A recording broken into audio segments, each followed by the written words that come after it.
आदरणीय धर्म प्रेमी सज्जनों, सादर नमस्ते। मैं जेठालाल विश्वकर्मा आप सभी का हार्दिक अभिनंदन करता हूँ। महाभारत उद्योग पर्व अध्याय 17।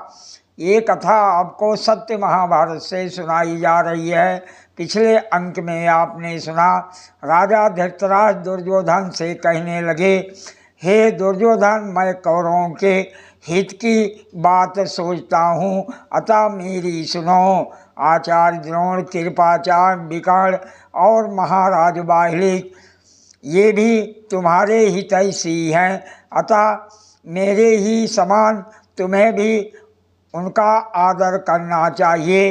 हे भरत नंदन, ये सभी धर्म के ज्ञाता हैं तथा दोनों पक्षों के लोगों पर समान भाव से स्नेह रखते हैं। आज का प्रसंग है श्री कृष्ण जी का शांति दूत बनकर हस्तिनापुर जाने के लिए उद्यत होना तथा युधिष्ठिर को युद्ध के लिए उत्साहित करना। महाभारत की कथा सुनाते हुए महर्षि वैशंपायन जी कहते हैं, हे राजन जन्मेजय जी, इधर संजय के चले जाने पर धर्मराज युधिष्ठिर ने समस्त जदवंशियों में श्रेष्ठ दशा कुल नंदन श्री कृष्ण जी से इस प्रकार कहा। राजा युधिष्ठिर ने कहा, हे मित्रवत्सल, मित्रों की सहायता के लिए ये उपयुक्त अवसर आया है। मुझे आपके अतिरिक्त और कोई ऐसा दिखाई नहीं देता जो इस विपत्ति से हमारा उद्धार करे। हे श्री कृष्ण जी, पुत्रों सहित राजा धृतराष्ट्र क्या करना चाहते हैं ये सब तो आपने सुन ही लिया। संजय ने मुझसे जो कुछ कहा है वो धृतराष्ट्र का ही मत है। राजा धृतराष्ट्र को राज्य का बड़ा ही लोभ है। उनके मन में पाप बस गया है। वह अपने अनुरूप व्यवहार ना करके राज्य दिए बिना ही हमारे साथ संधि का मार्ग ढूंढ रहे हैं। हे जनार्दन, उनका लोभ इतना बढ़ गया है कि वह दुर्योधन की हाँ में हाँ मिलाते हैं तथा अपना ही प्रिय कार्य करते हुए हमारे साथ मिथ्या व्यवहार कर रहे हैं। हे जनार्दन, इससे बढ़कर महान कलेश की बात और क्या हो सकती है कि मैं अपनी माता तथा अपने मित्रों का भी अच्छी प्रकार भरण पोषण नहीं कर सकता।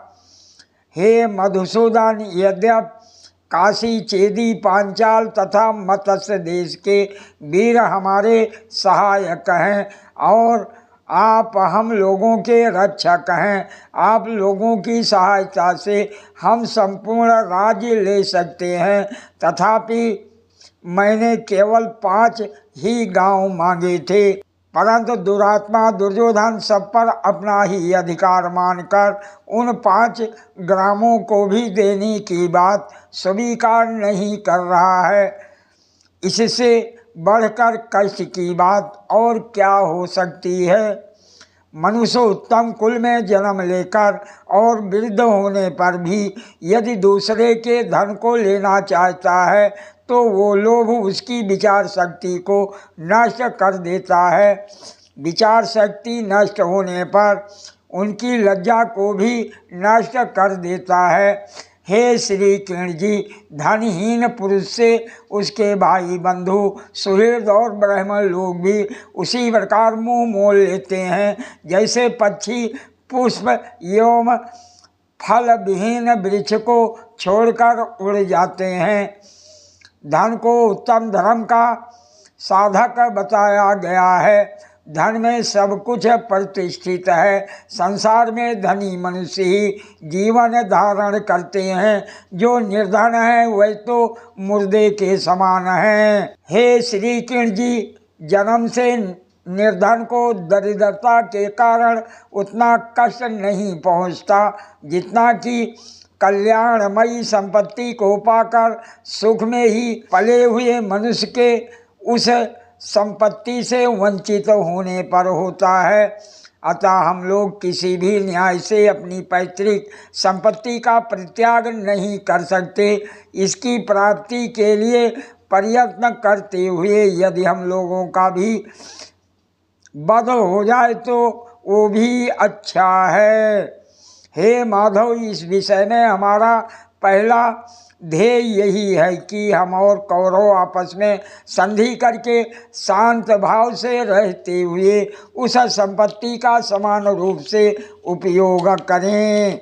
दूसरा पक्ष ये है कि हम कौरवों को मारकर संपूर्ण राज अपने अधिकार में कर लें, परंतु ये रौद्र और क्रूरतापूर्ण कर्म की पराकाष्ठा होगी। निरपराध जन संहार के पश्चात हमारी विजय होगी। क्षत्रिय क्षत्रिय को मारता है, मछली मछली को खाकर जीती है और कुत्ता कुत्ते को काटता है।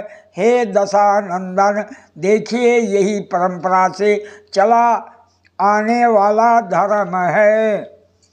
हम लोग ना तो राज त्यागना चाहते हैं और ना कुल के विनाश की ही इच्छा करते हैं। यदि नम्रता दिखाने से ही शांति हो जाए तो वही सबसे बढ़कर है।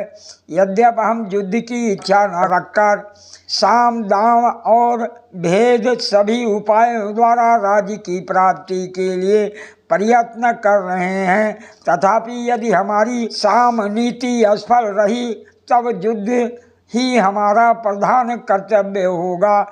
हम पराक्रम छोड़कर बैठ नहीं सकते। शांति के प्रयत्नों में बाधा आने पर भयंकर युद्ध स्वतः आरंभ हो जाता है। पंडितों ने इस युद्ध की उपमा कुत्तों की कला से दी है।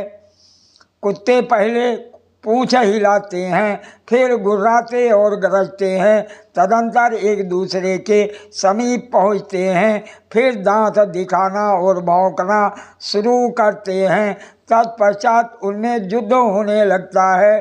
हे श्री कृष्ण जी, उनमें जो बलवान होता है वही उस मांस को खाता है जिसके लिए उनमें लड़ाई हुई थी। यही अवस्था मनुष्यों की है, इनमें कोई विशेषता नहीं है।